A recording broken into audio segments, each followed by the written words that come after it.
আমার সাথে 20 থেকে 22 মিনিট তিনি মনোযোগ সহকারে শুনেছেন।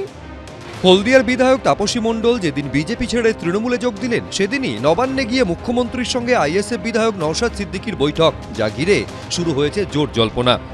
বর্তমান হচ্ছে যে আপনার সাথে মুখ্যমন্ত্রী মমতা বন্দ্যোপাধ্যায় 27 মিনিট বৈঠক করলেন। সাম্প্রতিককালে কোনো বিরোধী দলের নেতার সাথে মুখ্যমন্ত্রী বৈঠক করেছেন? আমার সাথে 20 থেকে 22 মিনিট করেছেন। আমি যে ব্যাপারটা নিয়ে গিয়েছিলাম তিনি মনোযোগ সহকারে শুনেছেন এবং এটাও আশ্বস্ত করেছেন বিইউপির যে গাইডলাইন আছে সেই গাইডলাইনের মতোই কাজ হবে। আমি আমাদের রাজ্যের অভিভাবিকার কাছে আমার সমস্যা নিয়ে, ভাঙড়ের সমস্যা নিয়ে দ্বারস্থ হয়েছি। কিন্তু যে রাজ্যে বিধায়কদের দলবদল আকছার ঘটে সেখানে বিরোধী বিধায়কের এই বৈঠক ঘিরে তৈরি হয়েছে জল্পনা। এরা দেরিতে হলেও এরা বুঝতে পেরেছে যে বাংলায় একমাত্র দিদি ছাড়া বিকল্প কোনো রাস্তা নেই। ভাঙড়ের থেকে তো শিকড় উপড়ে গেছে, হতাশাগ্রস্ত হয়ে দিদির কাছে পৌঁছে গেছে। ফলে বুঝতে পারছে যে আর কদিন পরে ছুটি হয়ে যাবে। তাই এখন থেকে যদি দিদির কাছে গিয়ে দিদিকে যদি ম্যানেজ করে যদি তৃণমূল কংগ্রেসে ঢোকা যায় তাহলে বোধহয় নিজের জায়গাটা বাঁচবে।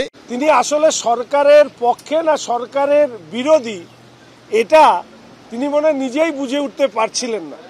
বরঞ্চ নওশাদকে যারা ভোট দিয়েছিলেন বা নওশাদকে যারা দাঁড় করিয়েছিলেন তৃণমূল বিরোধী মুখ হিসেবে, তারা এখন এটা খোঁজবার চেষ্টা করুন যে নওশাদ আসলে তৃণমূলের সাথে হাত মিলিয়ে তিনি বিধানসভার অভ্যন্তরে কাজ করছেন কিনা। বিধানসভায় বাম কংগ্রেস সমর্থিত প্রার্থী হয়ে ভোটে জেতার পর লোকসভা নির্বাচনে কিন্তু বামেদের সঙ্গে আইএসএফ এর জোট হয়নি। শেষ মুহূর্তে কার্যত বামেদের সঙ্গ ছেড়ে দেয় আইএসএফ। তখন আইএসএফ এর উদ্দেশ্য নিয়ে প্রশ্ন উঠেছিল।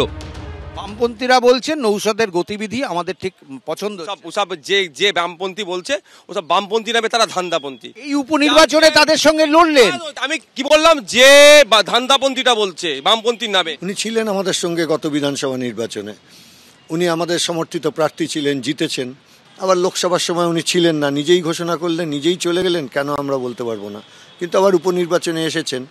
ভালো, এই রাজ্যে যদি তৃণমূল বিজেপিকে ঠেকাতে হয়, বিজেপি তৃণমূল বিরোধী সমস্ত শক্তিকে ঐক্যবদ্ধ হতেই হবে, যার যার নিজের স্বার্থ ছেড়ে।